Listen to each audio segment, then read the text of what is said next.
Next अब हमारा topic है एब्डोमिनल ट्यूबरक्लोसिस। ठीक है, इसको एब्डोमिनल कॉक्स भी कहा जाता है।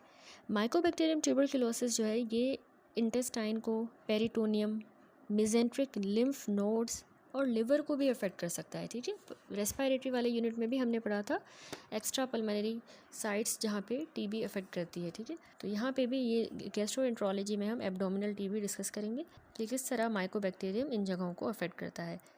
एब्डोमिनल कॉक कहेंगे। सबसे पहले पेरिटोनियल ट्यूबरक्लोसिस है। देखिए, ट्यूबरक्यूलस पेरिटोनाइटिस जो है ना वो फॉलो करता है आइदर डायरेक्ट स्प्रेड हुआ है ट्यूबरकल बेसिलाई का रप्चर्ड लिम्फ नोड में से और इंट्रा एब्डोमिनल ऑर्गन्स उनमें से, या फिर इसकी हेमेटोजेनस सीडिंग हुई है। ठीक है, ब्लड के थ्रू आया है तो उससे ट्यूबरक्यूलस पेरिटोनाइटिस हो जाता है। तो ये माना जाता है कि लिम्फेटिक स्प्रेड जो है ना इंटेस्टाइनल फोकस का, यानी इंटेस्टाइन में जो लेशन थी वहाँ से लिम्फेटिक स्प्रेड हुआ है और उसने जाके पेरिटोनियल इन्वॉल्वमेंट करवाई है। टिप है, this is a major topic of discussion in long and short case if you get patient with ascites. ठीक है, एसआईटीज़ वाले पेशेंट में आपको ये केस मिल सकता है पेरिटोनियल ट्यूबरकुलोसिस। सबसे पहले इसके क्लिनिकल फीचर देखें तो जिसको पेशेंट को पेरिटोनियल अगर ट्यूबरकुलोसिस हो गई है डेवलप, तो पेशेंट जो है ना नॉन स्पेसिफिक एब्डोमिनल पेन के साथ प्रेजेंट करेगा। उसको लो ग्रेड का फीवर होगा, एनोरेक्सिया, वेट लॉस और असाइटीज़। ठीक है, about half of the patient जो है ना उनको अंडरलाइंग सिरोसिस होती है, तो इसीलिए डायग्नोसिस जो है डिले हो सकती है due to the predominant feature of liver disease, क्योंकि लिवर डिजीज़ में भी, सिरोसिस में भी असाइटीज़ हो जाता है, तो इस वजह से डायग्नोसिस डिले हो जाती है, टीबी की तरफ इशारा नहीं जा पाता। High index of suspicion required होता है प्रॉम्प्ट डायग्नोसिस और ट्रीटमेंट के लिए। ठीक है, जब आप पाल्पेट करोगे एब्डोमेन को तो एब्डोमेन रिजिड होगा। ठीक है, डोई एब्डोमेन, डो की तरह doughy. If there is underlying peritonitis, abdomen is distended if ascites is present, और अगर एसाइटिस होगा तो वो डिस्टेंडेड होगा, अगर रिजिड है तो उसको पेरिटोनाइटिस है। इसके अलावा फाइब्रोप्लास्टिक बैंड और अडीजन जो है between the intestinal coils sometime obstruct the bowel and produce a feature of सब अक्यूट इंटेस्टाइनल ऑब्स्ट्रक्शन। एक्चुअली इसमें फाइब्रस बैंड बनते हैं ना टीबी की वजह से, और अडीजन बन जाती है इंटेस्टाइनल कॉइल्स के दरमियान, तो अडीजन की वजह से बावल जो है वो ऑब्स्ट्रक्ट होगा और सब अक्यूट इंटेस्टाइनल ऑब्स्ट्रक्शन होगी पेशेंट को। ठीक है, तो इन्वेस्टिगेशंस आप क्या करवाओगे? सबसे पहले आपने चेस्ट एक्सरे करवाया, जो 70% ऑफ पेरिटोनियल टीबी में आपको एबनॉर्मल ही मिलेगा चेस्ट एक्सरे, लेकिन active TB pulmonary disease evident होती है less than 1/4 of the patient में। अब उनको पल्मोनरी वाली इतनी एक्टिव नहीं होती डिजीज़। अब फिर आप जो है एसाइटिक जो फ्लूइड है उसकी एनालिसिस करोगे। एक तो वो एसाइटिक फ्लूइड याद रखिएगा एक्सुडेटिव है। ठीक है, एक्सुडेटिव होगा, सेल्यूलर होगा, उसमें कौन से सेल्स होंगे? लिम्फोसाइट्स, प्रीडोमिनेंटली लिम्फोसाइट्स होंगे। और टोटल प्रोटीन एक्सुडेटिव है, यानी टोटल प्रोटीन मोर देन 2.5 ग्राम पर डेसीलीटर, लैक्टेट डिहाइड्रोजिनेज भी मोर देन 90 यूनिट्स पर लीटर, और वाइट ब्लड सेल्स का काउंट मोर देन 500 पर लीटर, जिसमें भी लिम्फोसाइट्स प्रीडोमिनेंटली होंगे। एसाइटिक फ्लूइड की आप पीसीआर करवाओगे, जो कि आप न्यू और सेंसिटिव टेस्ट है, जिससे माइकोबैक्टीरियम ट्यूबरकुलोसिस का जो डीएनए है वो पीसीआर से डिटेक्ट हो जाएगा। एसाइटिक फ्लूइड से ही आप एसिड फास्ट बेसिलाई चेक करोगे, तो वो रेयरली ही एसाइटिक फ्लूइड का एसिड फास्ट बेसिलाई कल्चर आप करोगे तो 20% केस में वो आपको पॉजिटिव मिलेगा। इसके अलावा इन्वेस्टिगेशन होती है लेप्रोस्कोपिक पेरिटोनियल बायोप्सी। आप लेप्रोस्कोपी करोगे, यही डेफिनेटिव मीन्स होता है इस्टेब्लिशिंग द डायग्नोसिस, क्योंकि 90% ऑफ द पेशेंट में हमें कैरेक्टरिस्टिक पेरिटोनियल नोड्यूल्स नज़र आएंगी लेप्रोस्कोपी पे, नोड्यूल्स, और ग्रेन्युलोमास भी जो है ना वो पेरिटोनियल बायोप्सी पे डॉक्यूमेंट हो सकते हैं। ठीक है, आपको मल्टीपल से पेरिटोनियल और ओमेंटल सरफेस पे ट्यूबरकल्स नज़र आएंगे। ठीक है, लेप्रोस्कोपी से। और पेरिटोनियल कल्चर 4 से 6 हफ्तों रिक्वायर करता है, और वो हमें less than 2/3 of the patient में पॉजिटिव मिलता है। ये हो गई पेरिटोनियल ट्यूबरकुलोसिस। जो हुई कैसी थी? या तो जो बेसिला है, ट्यूबरकल बेसिला है, वो लिम्फ नोड से रप्चर हुआ है और इंट्रा एब्डोमिनल ऑर्गन्स से, या वो ब्लड के थ्रू हेमेटोजेनस स्प्रेड के थ्रू पेरिटोनियम में आया है। ठीक है, या तो इंटेस्टाइन में कोई लेजन हुई, वो लेजन का जो फोकस है लिम्फेटिक के थ्रू पेरिटोनियम को उसने इन्वॉल्व किया। अब जो है इंटेस्टाइनल ट्यूबरकुलोसिस, इंटेस्टाइनल ट्यूबरकुलोसिस की भी टाइप्स होती हैं। एक होती है secondary intestinal tuberculosis, primary intestinal tuberculosis. Secondary most commonest complication है पल्मोनरी टीबी की, मोस्ट कॉमन लंग्स में हुई, उसके बाद इंटेस्टाइन में होगी, तो उसको कह रहे हैं सेकेंडरी इंटेस्टाइनल टीबी। और ये रिजल्ट करती है जब माइकोबैक्टीरियम ट्यूबरकुलोसिस का इन्फेक्शन हो। प्राइमरी इंटेस्टाइनल टीबी जो है ना, जब पेशेंट मिल्क इंजेस्ट करता है जिसमें बोवीन स्ट्रेन होता है ट्यूबरकल बेसिलाई का, उसमें सेकेंडरी में माइकोबैक्टीरियम टीबी है, इसमें बोवीन स्ट्रेन है प्राइमरी में। ठीक है, अब सेकेंडरी इंटेस्टाइनल टीबी, ये फॉर्म ऑफ टीबी जो है स्वेलिंग ऑफ इन्फेक्टेड स्पूटम, जब पेशेंट अपना ही इन्फेक्टेड स्पूटम खा लेता है, इंजेस्ट कर देता है, जब उसको एक्टिव पल्मोनरी टीबी होती है तो उसकी वजह से ये इंटेस्टाइनल सेकेंडरी टीबी होती है। या जब रीएक्टिवेशन हो डोरमेंट इंटेस्टाइनल फोकस की, इंटेस्टाइन में फोकस था, वो डोरमेंट था, वो रीएक्टिवेट हुआ है, यूजुअली टर्मिनल इलियम या सीकम में। इंटेस्टाइनल टीबी जो है म्यूकोजल अल्सरेशंस करवाती है, स्कार बन जाता है, फाइब्रोसिस होती है, ठीक है, जिसकी वजह से लूमेन नैरो हो जाता है, इंटेस्टाइन नैरो होती है। पैथोलॉजिकली जो इंटेस्टाइनल ट्यूबरकुलोसिस है ये अल्सरेटिव भी हो सकती है, याद रखिएगा ज़्यादातर 60% इंटेस्टाइन वाली टीबी अल्सरेटिव होती है, 10% ये हाइपरट्रॉफिक टाइप होती है।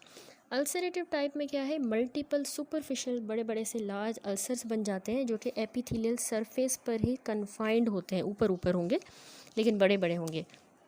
And long axis of ulcer जो है ना वो परपेंडिकुलर होगी to the long axis of the GI segment, and hence ये प्रोन होता है कि इसमें फिर स्ट्रक्चर फॉर्मेशन हो जाए। ठीक है, जबकि दूसरी जो हाइपरट्रॉफिक लेशन है ये ज़्यादा कॉमनली इलियोसीकल रीजन पे होती है, जिसमें स्कार बनेगा, फाइब्रोसिस होगी, हीप्ड अप मास बनेगा जो कि बिल्कुल मिमिक करेगा, ऐसा लगेगा कार्सिनोमा है। ठीक है, इस हाइपरट्रॉफिक लीजन में, और उसको पाल्पेट करेंगे तो पाल्पेबल भी होगा, एज ए थिक एंड बल्की मास की तरह हमें पाल्पेबल होगा। ठीक है, हाइपरट्रॉफिक लीजन। तो ये होगी सेकेंडरी इंटेस्टाइनल टीबी। प्राइमरी जो थी वो मिल्क इंजेक्शन बोवियन स्ट्रेन से हो रही थी। अब सिम्टम, पेशेंट जिसको टीबी है इंटेस्टाइनल टीबी, उसको क्रोनिक जो है ना काफ़ी टाइम से क्रोनिक एब्डोमिनल पेन होगा, ऑब्स्ट्रक्टिव सिम्टम होंगे ऑब्स्ट्रक्शन वाले, वेट लॉस, फीवर और डायरिया होगा। ठीक है, क्योंकि ऑब्स्ट्रक्शन तो कॉमन है ना, स्कार वगैरह बन रहा है, एडिशन बन रही है, वेट लॉस होगा, फीवर, डायरिया। अब एब्डोमिनल पेन ऐसे पेशेंट्स की चीफ कंप्लेन होती है इंटेस्टाइनल टीबी में। साइट कहाँ पर पेन होगा, वो कहेंगे कि उनके राइट लेकिन लोअर क्वाड्रेंट में पेन है। ठीक है, लेकिन कभी कभार वो पेरी अम्बिलाइकल रीजन में भी महसूस हो सकता है, अम्बिलाइकस के अराउंड, या हाइपोगैस्ट्रियम, एपी नहीं हाइपोगैस्ट्रियम में, या हाइपोगैस्ट्रियम या पेरी अम्बिलाइकल, लेकिन mainly right lower quadrant pen है। कैरेक्टर इसका क्रैम्प्स की तरह या डल किस्म का पेन होगा जब ये पार्शियल इंटेस्टाइनल ऑब्स्ट्रक्शन होगी, लेकिन शुरू में यानी क्रैम्प्स होंगे या डल पेन होगा, लेकिन जब पार्शियल इंटेस्टाइनल ऑब्स्ट्रक्शन हो जाएगी तो ये सिवियर क्रैम्प्स होंगे, क्रैम्पिंग किस्म का पेन। और एग्रावेटिंग फैक्टर है, खाना खाएगा तो ये इंटेस्टाइनल टीबी का पेन बढ़ जाएगा। अगला डायरिया। डायरिया रोज़ाना पेशेंट को 3 to 6 semi solid to liquid stools होंगे। ठीक है, semi solid to liquid stool होंगे, 3 से 6 बार पेशेंट जाएगा, उसमें म्यूकस भी हो सकता है लेकिन ब्लड और पस रेयर है। इसके अलावा वेट लॉस, देखिए एनोरेक्सिया और फियर ऑफ ईटिंग की वजह से, जिसको सीटोफोबिया कहा जाता है, उसकी वजह से पेशेंट को वेट लॉस हो जाएगा, क्योंकि वो खाना खा रहा है तो उसका पेन बढ़ रहा है इस वजह से। नॉन स्पेसिफिक फीचर टीबी के क्या होंगे, एनोरेक्सिया, बुखार हो रहा है, स्वेटिंग हो रही है। अब साइन, आपने एग्जामिनेशन की तो आपको विगरस पेरिस्टाल्टिक एक्टिविटी मिलेगी या बॉवल की डिस्टेंशन जो है आपको मिलेगी। टेंडरनेस उसके राइट लोअर क्वाड्रेंट में, याद रखिएगा टेंडरनेस मिलेगी, और मसल गार्डिंग भी मिल सकती है अगर पेरिटोनियम इन्वॉल्व है, इसको हम कहते हैं डोई एब्डोमेन। ठीक है, डोए एब्डोमेन, अगर पेरिटोनियम इन्वॉल्व है तो हमें ये मसल गार्डिंग डोए एब्डोमेन मिलेगा। टेंडर फिक्स्ड पाल्पेबल मास हमें महसूस होगा, स्पेशली अगर हाइपरट्रॉफिक लीजन होगी तो मास वो हमें राइट इलियक फोसा में इलियोसिकल टीबी वाले केस में मिलेगा। ठीक है, मास।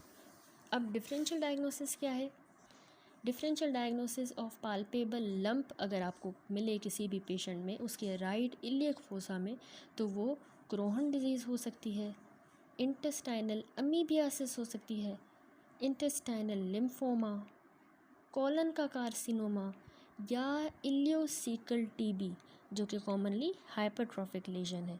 ठीक हो गया, तो ये डीडी है for the right iliac fossa palpable lump.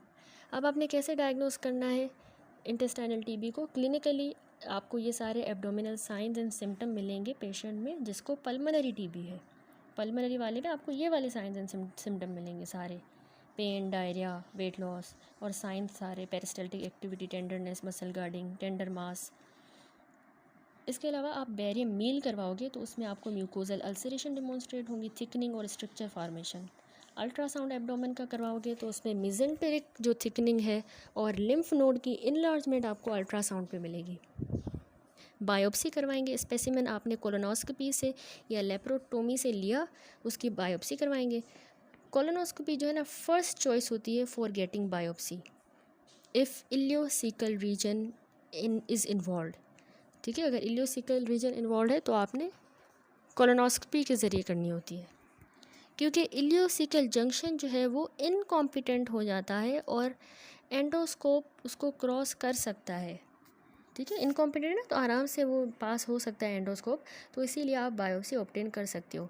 इसके अलावा एक्सरे चेस्ट, एक्टिव जो पल्मोनरी डिजीज़ होती है वो less than 50% of the patient में हमें मिलेगी, तो हम चेस्ट एक्सरे भी करवाएंगे। ठीक हो गया, यहाँ पर होगी ये सेकेंडरी इंटेस्टाइनल टीबी।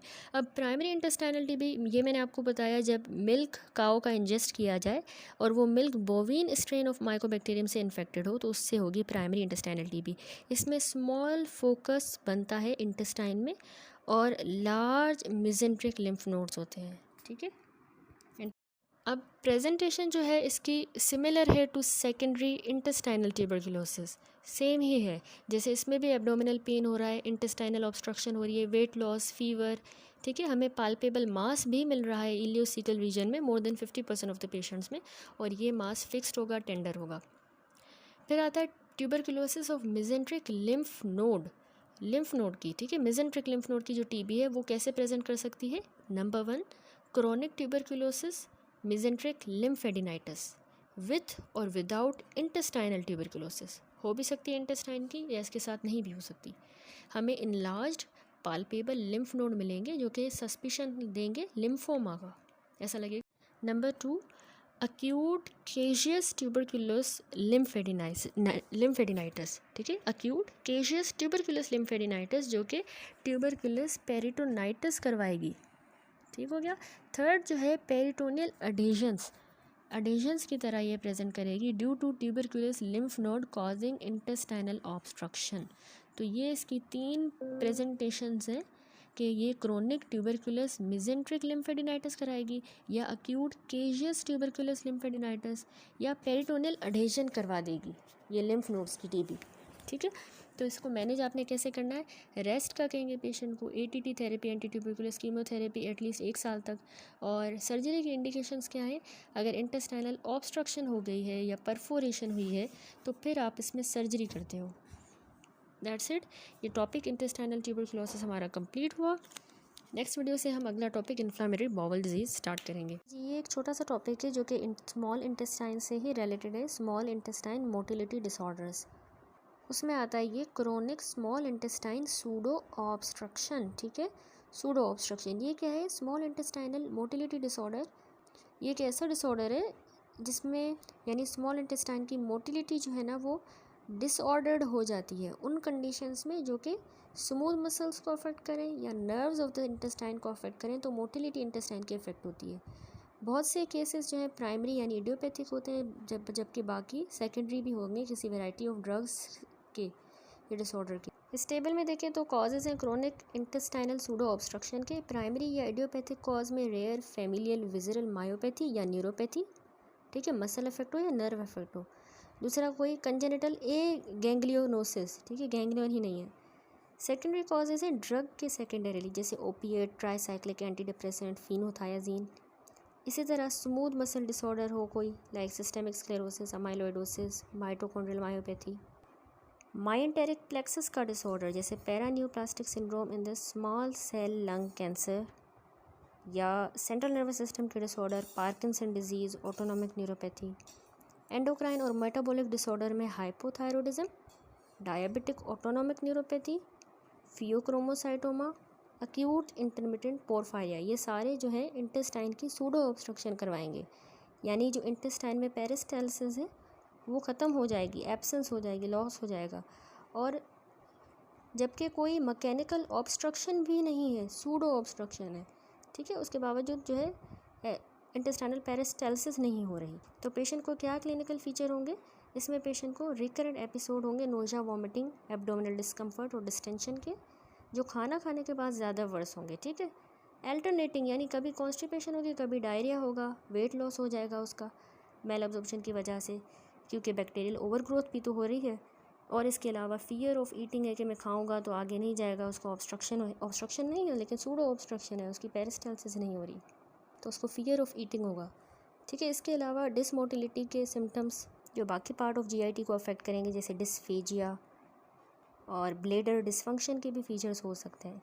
कुछ पेशेंट को सीवियर एब्डोमिनल पेन होगा और उसको मैनेज करना डिफ़िकल्ट होगा, ठीक है। आप इन्वेस्टिगेशंस जो करवाओगे तो इसकी डायग्नोसिस ऑफन डिलेड होती है, हाई इंडेक्स ऑफ सस्पिशन इसमें चाहिए होता है। हम प्लेन एक्सरे करवाएंगे तो उसमें हमें डिस्टेंडेड लूप मिलेंगी बॉवल की और एयर फ्लूइड लेवल मिलेगा, ठीक है। उसमें वो डिस्टेंडेड है क्योंकि पेरिस्टाल्सिस तो नहीं हो रही ना, आगे फूड जा नहीं रहा, और एयर फ्लूइड लेवल मिलेगा। विथ एब्डोमिनल सीटी एंड स्मॉल बावल एमआरआई हम करेंगे ताकि हम मैकेनिकल ऑब्स्ट्रक्शन को रूल आउट करें।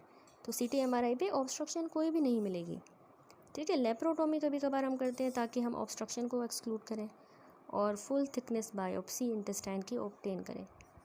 बायोप्सी को जब हम एग्जामिन करेंगे स्पेशलाइज्ड टेक्निक के ज़रिए, जैसे इलेक्ट्रॉन माइक्रोस्कोपी, इम्यूनोहिस्टोकेमिस्ट्री, तो इसमें भी इंटेरिक स्मूथ मसल्स की बहुत सी रेयर डिजीज़ और नर्व्स की रेयर डिजीज़ डायग्नोज हो सकती हैं, जिसकी वजह से ये सिंड्रोम होता है, ठीक है, बायोप्सी के ज़रिए।